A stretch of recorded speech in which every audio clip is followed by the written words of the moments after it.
Mayweather. He changed his mind. As he was going into jail, he asked me to help him with Mayweather promotion. Signed the actual fighters, had acquisition of Gamboa, Andre Durrell, IBF champion, Billy Dib. I brought him over while Floyd was incarcerated. He comes home, let's get Floyd back in pocket. $300,000 change, new Lamborghini, and I'm sitting there going, when you gonna give me the money? But I ain't trying to press him because he just got out of jail. Are we talking over $2 million? It's about that. When he finally does bring up the actual situation, he acted like he didn't know anything. I didn't tell you how to do that. And I'm looking at him and he looked in my face and he tell me to do. The names of top boxers and celebrities involved in Floyd Mayweather's financial crimes are incredibly surprising, especially after StephenASmith publicly called out a list of individuals to expose all those connected to criminal activities. The names of top boxers and celebrities involved in Floyd Mayweather's financial crimes are incredibly surprising, especially after StephenASmith publicly called out a list of individuals to expose all those connected to the criminal activities. He's Russian or something. Accused Mayweather and his company, the Money Team, of violating the RICO Act along with a number of crimes, including fraud, civil conspiracy, breach of contract, unjust enrichment, and civil theft. Tiger was also named in the suit for allegedly failing to pay for a Rolex. Which is why I sit here with sadness today to report to you that I'm incredibly disappointed in one of my all-time favorite fighters, my brother, Floyd Money Mayweather. After this revelation, there's no doubt that StephenASmith is going after Floyd Mayweather with full force. The boxer isn't even in the country at the moment and is reportedly dealing with several personal and legal issues. In his expose, StephenASmith named a top boxer, along with several hip-hop celebrities, as partners in Mayweather's alleged financial crimes. He didn't just stop at naming names. He laid out their alleged crimes in detail, suggesting that Mayweather is far from operating alone. Smith emphasized that no one builds such a massive criminal empire single-handedly.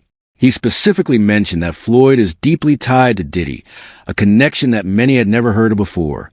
According to him, Mayweather has managed to quietly cover up many of his tracks. Smith also revealed that Mayweather and rapper Tyga have a shared history involving financial fraud cases, indicating a broader network of shady dealings tied to the boxing champion. I know you like to make money. You're never going to stop making money. Very, very few people on the planet know how to make money like you know how to make money. But some of this stuff has got to stop. This just goes to show how deeply Floyd Mayweather is disliked within the boxing world. Beyond his exceptional boxing skills, many believe he has little else to offer, and it's not surprising that most of the individuals involved in his alleged criminal circle aren't even boxers. However, one notable name from the boxing world did make it to StephenASmith's list: Adrian Broner. Much like Floyd, Broner is known for his extravagant lifestyle and has faced bankruptcy multiple times, which, according to Smith, ties him closer to the web of financial misconduct surrounding Mayweather. Money for the IRS. How much does he owe? It's in the $20+ million range. It's a lot of money, man. But it's not something that he's been, it's not like deception. No. It's just neglect to pay. Neglect. And it's also like, I think, and there is like a truth to this, he makes so much money. In the lawsuit, Leonard Suleimanov, the owner of Lenzo & Co. However, Adrian Broner and Floyd Mayweather have reportedly grown distant in recent times. The first indication of this came during an interview where Broner responded to questions about Diddy's controversies with unexpected leniency, signaling a possible shift in loyalties.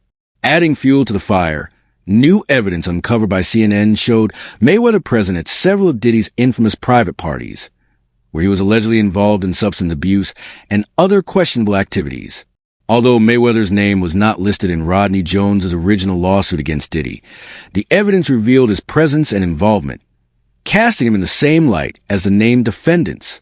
His connection became even more apparent when he was implicated in a newer lawsuit filed by another former employee of Diddy, making it harder to separate his image from the ongoing legal storm. It ain't good to make all that money if you ain't got any of it to keep for yourself, bro. When you look at the Vegas casinos, just think twice about going down there yourself. That's all. Send your boys to do it for you. Order room service. Chill out. Do something. Anything but gamble, bro. Keep your money. Because as great as you are, I got news for you. P. Diddy business is P. Diddy business. It's not my job or anyone else's job to go on the internet and stump him and kick a man while he's down. My take on it is, it's not my business. I don't think it's right at all. According to the lawsuit, Several high-profile individuals were identified as participants in Sean Diddy Combs' notorious private parties, where disturbing and illegal activities were reportedly taking place, including sexual encounters and other incriminating acts. Among the names mentioned in the lawsuit and spotted in video evidence were actress and model Daphne Joy, rapper Young Miami, and Floyd Mayweather. Additional names that appeared both in the legal documents and in the leaked footage included Stephen Aaron Jordan, widely known as Stevie J, a music producer, American DJ, and television personality affiliated with Bad Boy Records. While Mayweather was only recently named in the most current lawsuit, the footage has tied him directly to the events described. In contrast to many other public figures who have chosen silence on the allegations against Diddy, likely to avoid public backlash, Mayweather took a more vocal and distinctive stance. However, that choice led to severe criticism and backlash across social media platforms, further complicating his already controversial position. Diddy. I'm not going to speak bad about P. Diddy because he's still a black man. Mistakes happen, and I can't say if it is or it's not a mistake, but things happen in life. The retired boxing champion appeared on the Pivot podcast, where he addressed the controversy surrounding Bad Boy founder Diddy. Rather than condemning him, Floyd Mayweather chose a more cautious and protective stance, citing their shared background as black men. Mistakes happen, the 46-year-old promoter said. And I can't say if it is or if it's not a mistake, but things happen in life. He further distanced himself from the situation, saying Diddy's business is not his concern, adding, "It's not my job or anyone else's job to go on the internet and stomp him and kick a man when he's down." While he made it clear that he didn't support or condone any wrongdoing, his refusal to outright criticize Diddy sparked backlash. What truly stirred outrage, however, were Mayweather's next comments, which many felt were dismissive of the serious nature of the allegations. Pushing each other to be great instead of arguing on social media. That's just my opinion. And push each other in a positive way. And, I found myself in the past, the younger Floyd Mayweather, going back and forth on the internet with different people. But I'm in a better place in my life right now. Mm-hmm. I couldn't actually be in a better place. So the old Floyd Mayweather, when I used to go back and forth with people on social media. Floyd Mayweather further fueled the controversy with a statement that deeply upset many listeners. While discussing the allegations against Diddy, he said, "Even if that happened to my daughter, I would be hurt. But that's the choice that my daughter made," emphasizing again that he didn't want to kick anyone while they were down. His comments were met with swift and intense backlash online. Many fans were not surprised, pointing to Mayweather's own history with assault and battery charges. "Laugh my head off because Floyd does the same stuff. Please," one fan wrote. Another added, "Floyd Mayweather has a history of physically abusing women, so his response is not surprising at all." Perhaps the most damning reactions came from those who criticized his framing of abuse as a choice. One user wrote, "Implying your daughter being abused as a choice she made is not only disgusting, it's intentional." The response reflected growing public frustration with Mayweather's tone-deaf comments and history.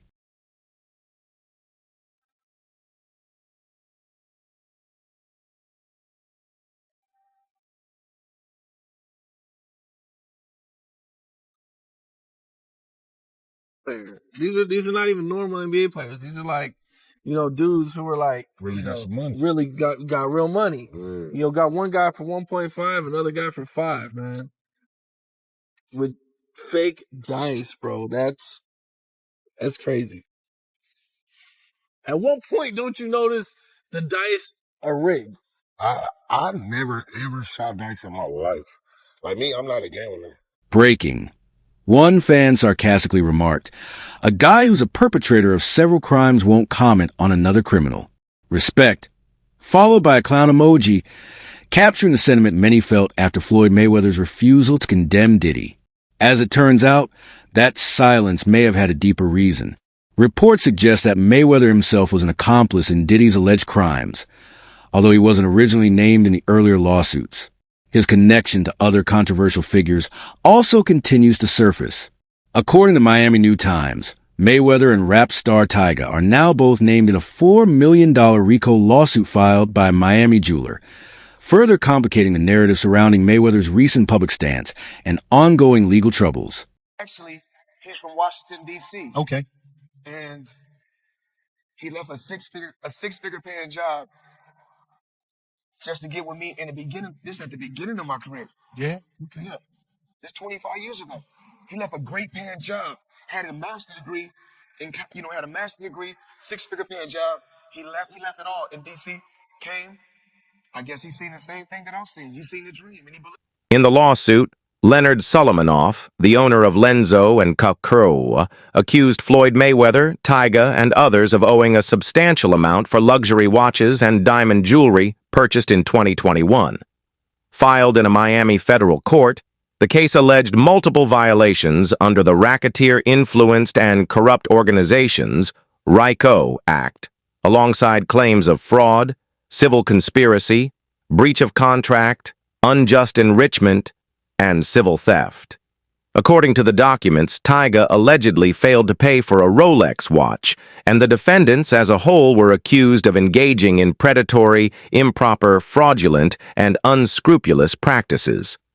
The lawsuit further claimed that they systematically exploited the plaintiff's reputation and inventory, acquiring high-end watches and jewelry without paying the agreed-upon amounts, effectively stealing and converting the merchandise for personal use. Okay. I'm gonna be honest with you.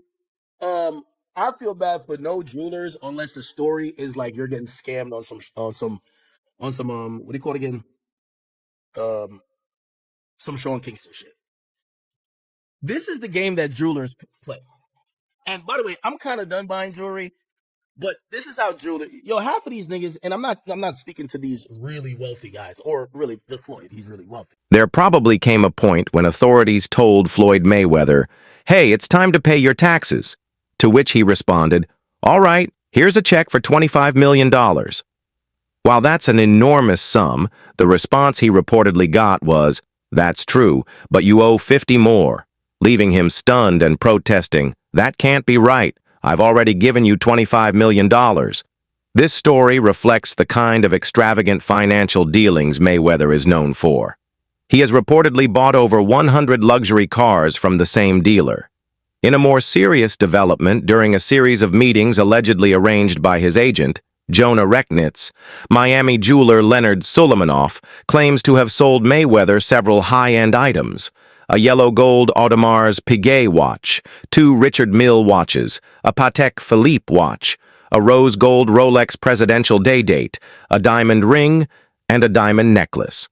However, Suleimanoff alleges he received only $267,000 in 2 partial payments before Mayweather abruptly left Miami.